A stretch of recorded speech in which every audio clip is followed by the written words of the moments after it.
So check it. I wanted to address something with regards to the Buffalo shooting, the massacre. Okay, that was racially motivated. The story reads, fair use, how the 18-year-old suspect legally obtained guns before the Buffalo mass shooting.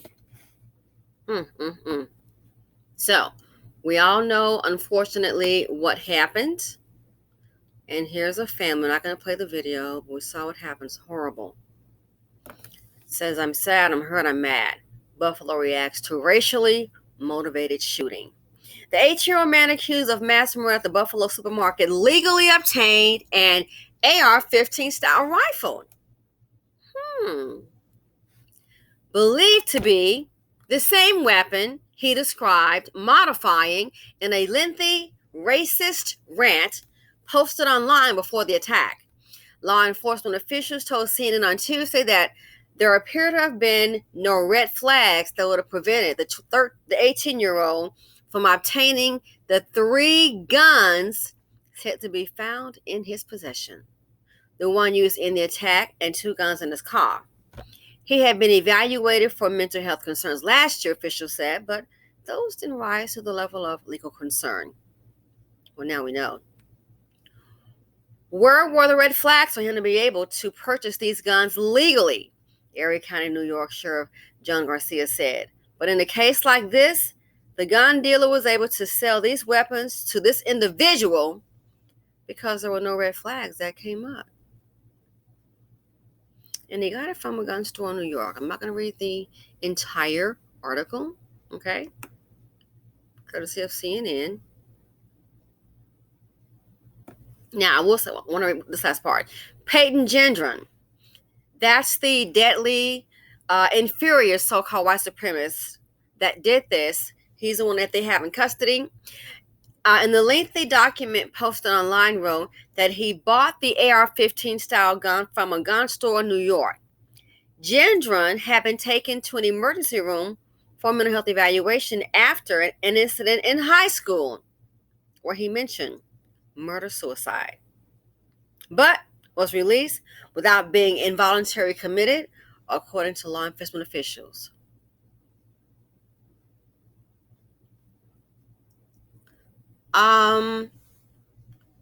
Now look what's happened.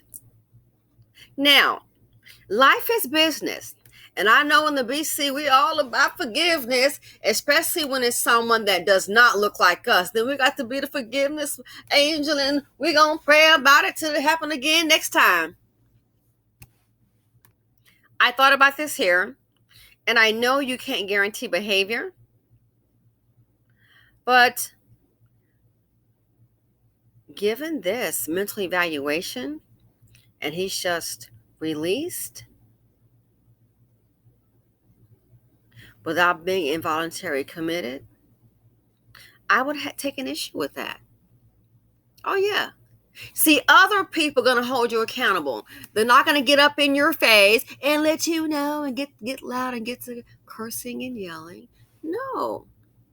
They will probably consider a malpractice suit. And that may be a stretch, but I'm letting you know that's how they roll. They don't come with, we're going to pray about it and we're going to love each other and just hope this don't happen again. And you know it is going to happen again. Okay? That's how they operate. So I want to see how this group, especially the victims' families, how they're going to operate. Our people operate differently. So remember this. Don't forget he used an AR-15. Sandy Hook family settled with gun maker for $73 million over Massacre. That was a massacre in Buffalo. Victims' families had sued Remington, the maker of the AR-15 style weapon used in the attack at an elementary school in Newtown, Connecticut. And I'm sure we all remember that. Now, I don't know if this caused them to file bankruptcy. I have no idea. But I thought about it. Here's a massacre here. So now what? We know that there is no justice for minorities. Good luck. But I thought about it. Will they even pursue this? Or are we going to go and what he did was wrong and I sure forgive him? Those parents of Newtown, they show you what forgiveness looks like. Looks like a check. And more than anything, it's more to punish. You understand? So I thought about it. What's the difference?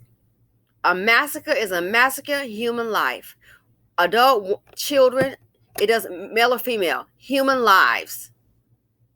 Decent people living their lives. So I thought about that. I'm like, that is interesting. Don't forget, Sandy Hook sued and settled $73 million over a massacre. Using what? What did they make? The AR-15 style weapon that killed those kids in Newtown, Connecticut. Well, in Buffalo, Gendron, the animal in human form, that's how I see him. That was a massacre.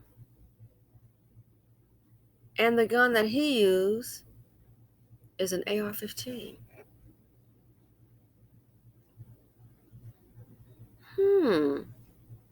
Peyton Gendron used the same kind of gun and committed the same kind of crime. Only a difference in nationalities, or two people I think were injured, two were white. And a difference in the socioeconomic level of the individuals. I know someone whose mother, she just passed last year, I think, and they were from Newtown, Connecticut. Her son lives in a WPB. And, she passed, and she left a sizable inheritance for him and his two sisters. So, yeah, think about it. The same kind of gun, AR-15, same thing, a massacre. You see how Sandy Hook operated? You see how they move? They didn't go, we're going to just go ahead and forgive and we're going to pray on it. It says the families of 9 Sandy Hook school shooting victims settled a lawsuit for $73 million on Tuesday. Now, this was updated, let's see, February 15th or 17th of this year, 2022, against the maker of the AR-15 style rifle used in the massacre in what is believed to be the largest payout by a gun manufacturer in a mass shooting case.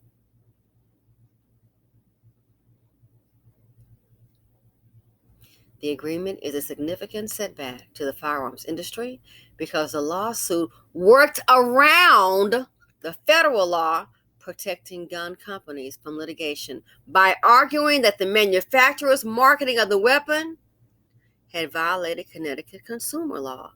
So that makes me want to find out, what about New York consumer law? You can't even have a gun in New York. The families argued that Remington, the gun maker, promoted sales of the weapon that appealed to troubled men like the killer who stormed the Sandy Hook Elementary School in Newtown, Connecticut, December 14, 2012, killing 20 first graders and 6 adults. The lawsuit was filed by relatives of 5 of the children and 4 of the adults. The lawsuit was what? Filed by relatives of 5 of the children. Now, 20 first graders are gone, 6 adults. 5 relatives of the kids, they filed, and 4 adults. So that's 9 people.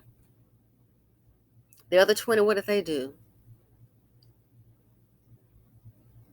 Other 15 parents, those relatives of those kids, what did they do? Those other 4 adults out of 6, the remaining 2, what did they do?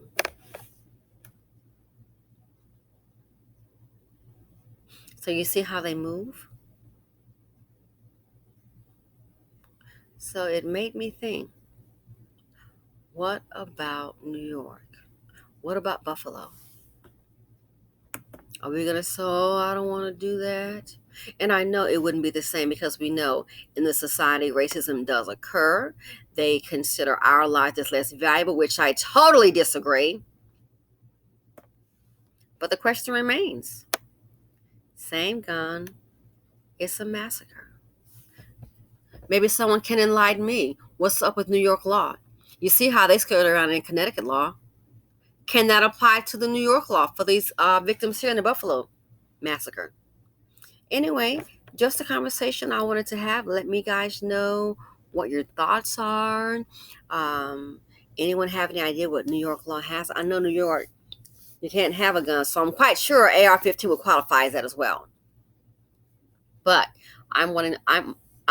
The question is the premise of how they were able to sue in Sandy Hook. Could that be applicable to the massacre that occurred in Buffalo, New York? Thanks for listening. Feel free to comment, like, subscribe, and share, and I'm out.